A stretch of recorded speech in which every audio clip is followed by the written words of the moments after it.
कहिड़े बि क़िस्म जो सणभु हुजे उहो सिहत जे लाइ ख़राब नाहे हूंदो। इंसान जो जिस्म हिक क़िस्म जी मशीन आहे ऐं उनखे हलाइण लाइ पेट्रोल जी ज़रूरत पवे थी। सणभु जिस्म लाइ इन पेट्रोल जियां कमु करे थो। जहिड़ोक मेवनि मां मिलंदड़ तेल, ज़ैतून, सरियह ऐं सूरजमुखीअ वारो तेल सिहत जे लाइ तमामु घणा फ़ाइदेमंद आहिनि। जीअं त कोलेस्ट्रोल हिकु कुदरती सणभु आहे जेको जिस्म जे केतिरनि ई मुख्य शयुनि खे पाए तकमील ताईं पहुचाए थो। कोलेस्ट्रोल सेलनि जूं भितियूं ठाहिण, हार्मोन्स जहिड़ोक एस्ट्रोजन, टेस्टीरोन ऐं सेरोटोनिन ठाहिण में मदद कंदो आहे। इहो न रुगो मुदाफ़ियती क़ुवत बहाल करे थो पर दिमाग़ खे बि तहरुक में रखंदो आहे। सुस्ती, शुगर, थोल, दिलि जूं मोरूसी बीमारियूं, हाई ब्लड प्रेशर, तंबाकू वापराइण, औरतुनि में माहिवारीअ जो वक़्त खां अॻु ख़तमु थियण अहिड़ा मसइला आहिनि जेके कोलेस्ट्रोल सां जुड़ियल हुजनि था। ब्रिटिश हार्ट फाउंडेशन जो चवणु आहे त खुराक ऐं ज़िंदगीअ जी रहणी करणीअ में तब्दीली आणे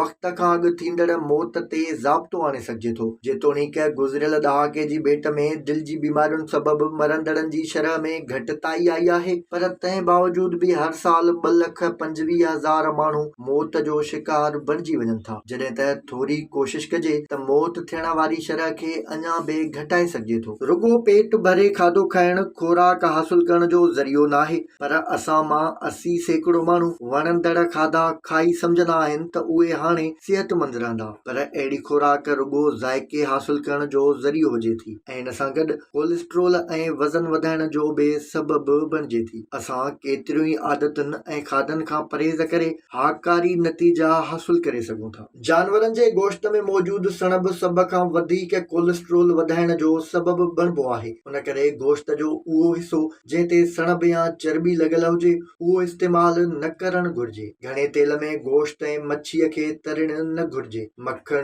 बर्गर, कोकोनट ऑयल, मिठियूं शयूं, रिफाइंड कार्बोहाइड्रेट्स इंसुलिन वधाइण सां गॾोगॾु चर्बीअ खे बि वधाईंदा आहिनि जेको सिहत लाइ नुक़सानकार आहे। पटाटनि जी चिप्स ऐं बाज़ार जूं तरियल शयूं, पकोड़नि ऐं समोसनि समेत खाइण खां परहेज़ करणु घुर्जे। जानवरनि जे गोश्त खे एहतियात सां इस्तेमालु कजे। जेरो, गुर्दा ऐं मग़ज़ कोलेस्ट्रोल सां भरियल हूंदा आहिनि, उन्हनि खे खाइण खां पासो कयो वञे। हफ़्ते में 4 भेरनि खां वधीक अंडे जी ज़र्दी खे इस्तेमालु न कजे त बहितर रहंदो। कोलेस्ट्रोल ऐं ब्लड प्रेशर गॾु हलंदा आहिनि ऐं सिगरेट पीअण जो अमल ॿिन्ही जी सतह खे वधाईंदो आहे ऐं फिफड़नि जी कैंसर जो सबबु बि बणिजे थो। नाश्ते ऐं खाधे में तरियल शयुनि, मिठाण पीअण ऐं थधियूं शयूं इस्तेमालु करण जी आदत कढणु घुर्जे। उहे सिहत जे लाइ घणियूं नुक़सानकार आदतूं आहिनि। सणभु असांजी दिलि जे लाइ अज़ाब ऐं जिन जहिड़ो हूंदो आहे जेको केतिरा ई भेरा मौत जो सबबु बि बणिजी वेंदो आहे। उन करे सणभ वारियूं शयूं खाई वरी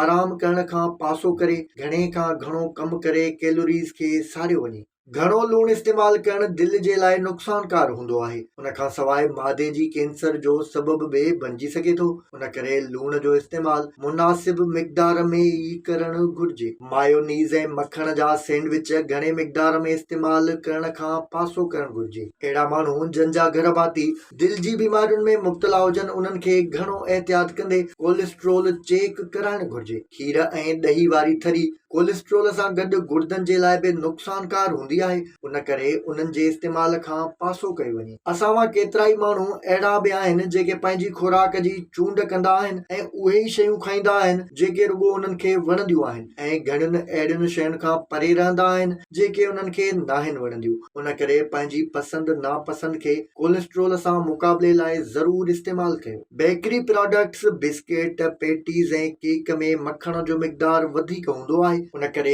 नाश्ते ऐं हल्की फुल्की बुख जे वक़्तु उन्हनि खे घटि इस्तेमालु करणु घुर्जे। विज़िट कयो अवामी आवाज़ मीडिया ग्रुप जी वेबसाइट awamiawaz.pk